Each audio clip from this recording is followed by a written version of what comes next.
بسم اللہ الرحمن الرحیم۔ معزز سامعین، میں ہوں ندیم آپ کا بھائی۔ امید ہے کہ آپ خیر و عافیت کے ساتھ ہوں گے۔ آج کی ہماری ٹاپک ہے غسل کا طریقہ۔ معزز سامعین، ہمارے بھائیوں بہنوں کو غسل کا طریقہ معلوم نہیں ہوتا۔ اگر معلوم ہوتا ہے تو صحیح طریقے سے معلوم نہیں ہوتا۔ اگر آپ کو غسل کا طریقہ معلوم نہیں ہے، اگر آپ کو غسل کا طریقہ یاد نہیں ہے، تو آپ 7 سمندر میں بھی نہا لے، آپ کو غسل نہیں ہوگا۔ اس لیے کہ شریعت نے غسل کا طریقہ مقرر کیا۔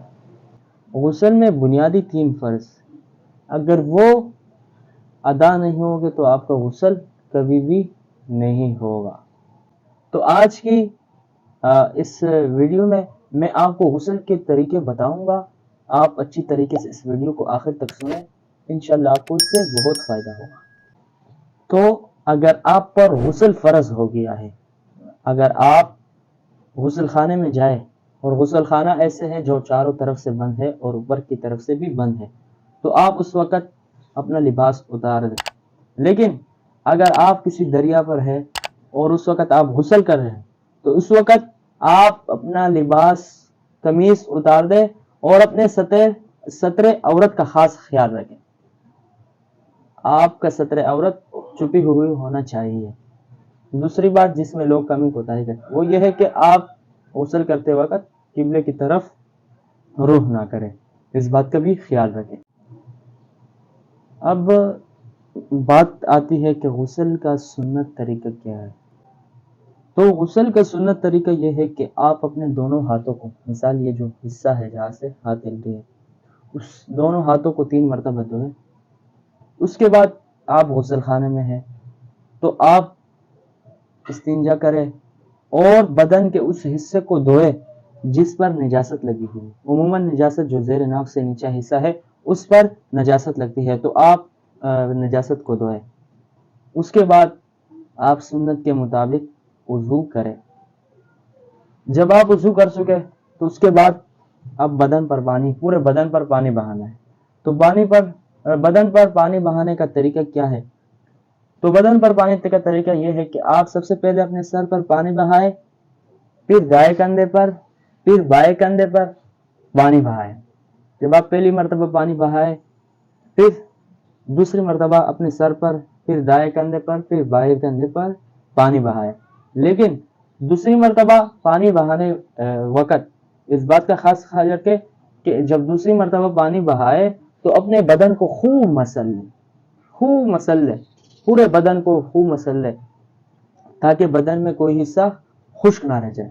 یہاں تک کانوں میں بھی انگلیاں ڈالیں، اور جو کانوں کے جو اندرونی سے جہاں پانی نہیں پہنچے جیسے یہ حصے ہیں، تو اس میں بھی انگلیاں ڈالیں تاکہ یہ بھی کیا ہو جائے، بالکل اس تک پانی پہنچ جائے اور یہ جگہ خشک نہ رہ جائے۔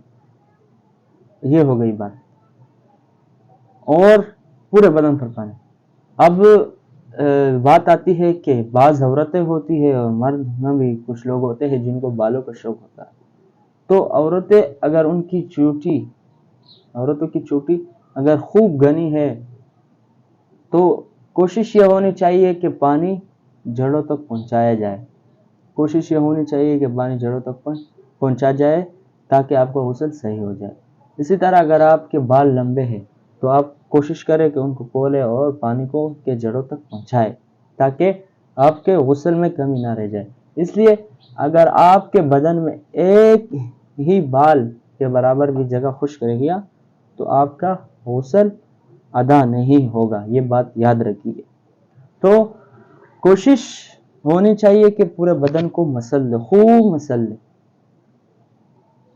اب تیسری بار اسی طرح بدن پر پانی بہائے اور تیسری مرتبہ جب پانی بہا چکے تو یہ آپ کا غسل ہو چکا۔ ایک بات جس میں 80% لوگ غلطی کرتے ہیں وہ بھی عرض کر دوں، وہ یہ ہے کہ غسل میں جس طرح 3 فرض ہے، اس میں سے پہلا فرض جو ہے نا کلی کرنا ہے، اور دوسرا فرض ناک میں پانی چڑھانا ہے نرم حصے تک، اور تیسرا فرض جو ہے نا پورے بدن پر پانی بہانا ہے۔ اب پہلا جو فرض ہے اس کے بارے میں کچھ لوگ غلطی کرتے ہیں، اس کے بارے میں بھی بتا دوں آپ کو۔ وہ یہ ہے کہ کلی